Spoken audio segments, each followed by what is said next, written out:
नमस्कार। आज बात करेंगे कॉन्सेप्शन इश्यूज़ के नेचुरल सॉल्यूशन के बारे में। आजकल कॉन्सेप्शन इश्यूज़ यानी महिलाओं द्वारा गर्भ धारण ना कर पाने की समस्या जो है वो काफ़ी बढ़ गई है। मेरे पास भी कई सारे केसेस आते हैं ऐसे, और आप तो जानते ही हैं कि आईवीएफ इंडस्ट्री आजकल कितना फ्लरिश कर रही है, बस इसी एक समस्या को लेकर। लेकिन पिछले कुछ वर्षों में मैं आपको बताना चाहूँगा, मेरे पास कई ऐसे केसेस आए हैं जिनके कॉन्सेप्शन इश्यूज़ थे, लेकिन सही डाइटरी चेंजेस और सही लाइफस्टाइल को इनकॉर्पोरेट करने के बाद, और एक मेडिसिन भी मैं बताता हूँ, आयुर्वेदिक मेडिसिन है, वो अभी मैं आपको बताऊँगा।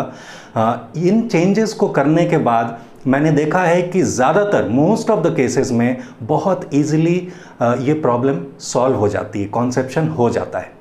अगर आप ये फाइंड आउट करने लगें कि किस में प्रॉब्लम है, मेल का स्पर्म काउंट कम है या फिर फीमेल का एग रिलीज़ नहीं हो रहा है, पीसीओडी का केस, अगर आप इन एनालिसिस में उलझे तो फिर आप आईवीएफ इंडस्ट्री के शिकार होंगे।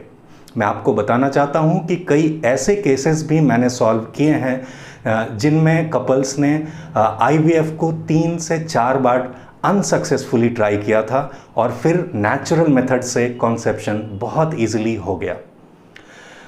फूड तो बहुत इम्पॉर्टेंट है कि आपको अपनी डाइट को सही रखना चाहिए, अपनी लाइफस्टाइल को सही रखना चाहिए, क्योंकि रिपोर्ट्स, मेडिकल रिपोर्ट्स और एनालिसिस से आपको चाहे जो कुछ भी पता चले, मूल कारण है गलत भोजन और गलत लाइफस्टाइल।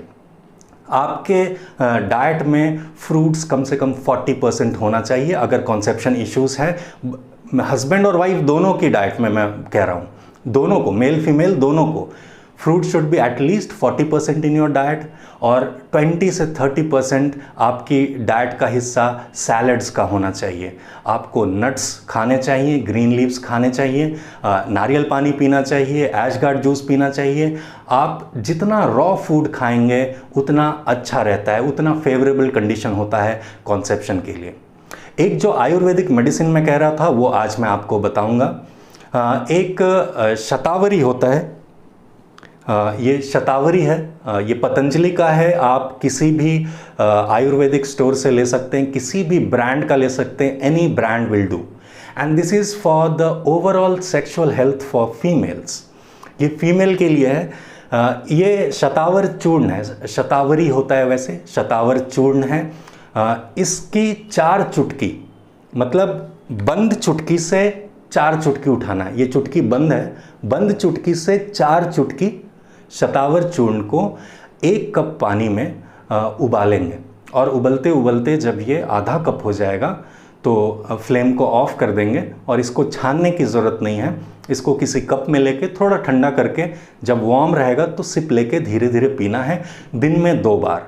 अगर आप चाहें तो आप 2 कप पानी लेके और 8 चुटकी शतावरी का चूर्ण लेके या फिर शतावर चूर्ण लेके उसको उबाल के 1 कप बना सकते हैं, और आधा आधा कप 2 टाइम पी सकते हैं। आप फ्रिज में भी रखने की ज़रूरत नहीं, एक बार सुबह लिया, एक बार शाम को, बाहर ही रखा रहेगा, कोई प्रॉब्लम नहीं है, आप ले सकते हैं। ये overall sexual health of females को इम्प्रूव करता है, ऐसा समझ लीजिए। जो मेल्स होंगे, मेल्स के लिए ये शतावर चूर्ण लेना है 1 चुटकी, लेकिन इसके साथ उनको गिलोय भी लेना है। ये गिलोय का पाउडर है, एनी ब्रांड विल डू। ये आयुर्वेदिक होता है, नकली तो मिलता नहीं है वैसे, किसी भी स्टैंडर्ड ब्रांड का ले सकते हैं। तो ये हो गया गिलोय, इसकी 1 चुटकी। और एक वंशलोचन होता है, मैंने एक वीडियो में पहले बताया भी है, ये है वंशलोचन। ये बेसिकली बांस के पेड़ का सफ़ेद हिस्सा जो होता है ना, वो होता है। तो इसमें वंशलोचन के क्रिस्टल्स हैं, तो आप इसको कूट के इसका पाउडर कर सकते हैं। ये जो गिलोय है ये ऑलरेडी पाउडर्ड फॉर्म में मिलता है।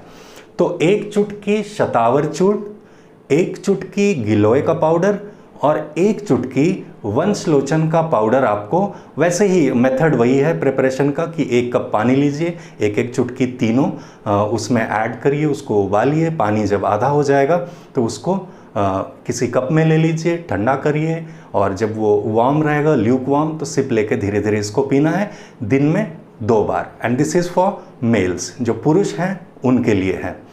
इस आयुर्वेदिक रेमेडी को कम से कम 3 महीना ट्राई करना चाहिए if you are trying for conception. और अगर आप इतना करते हैं और अपनी डाइट को थोड़ा सा सही रखते हैं, मतलब अगर मोटा मोटा देखा जाए तो 60 to 70% अगर आप सिर्फ रॉ खाते हैं, रॉ फूड मतलब green leaves, fruits, salads, sprouts, nuts, नारियल पानी, एशगट जूस, वेजिटेबल जूस, ये अगर आप रॉ फूड खाते हैं और साथ में ये आयुर्वेदिक रेमेडी को हस्बैंड और वाइफ दोनों इनकॉर्पोरेट करते हैं तो संभवतः कॉन्सेप्शन नेचुरली हो जाएगा। मैंने बोला ना कि जिन लोगों ने 3 से 4 बार IVF को ट्राई किया, फेलियर हो गए, लेकिन फिर भी नेचुरली कंसीव कर पाए, लेकिन their diet was well calculated and well balanced. मैं ये भी आपको बताना चाहूँगा कि अगर आप मुझसे मदद लेना चाहते हैं तो you can consult me. Consultation का प्रोसेस बिल्कुल सेम है, www.padmakar.com/consult पेज पे आपको सारा प्रोसेस डिटेल्स मिल जाएगा कि आप मुझे कैसे कंसल्ट कर सकते हैं फॉर एनी मेडिकल कंडीशन। तो अगर कंसेप्शन में प्रॉब्लम आ रही है और आप मुझे कंसल्ट करना चाहते हैं तो you can definitely contact me for that.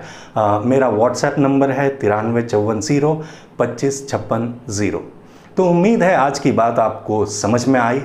Conception issues अगर हैं तो टेंशन नहीं लेना है। बच्चे पैदा करना कोई रॉकेट साइंस नहीं है, जैसा कि मेडिकल साइंस या IVF इंडस्ट्री आपको बता रही है। तो फिर मिलेंगे, तब तक के लिए स्टे हेल्दी, एंजॉय लाइफ। नमस्कार।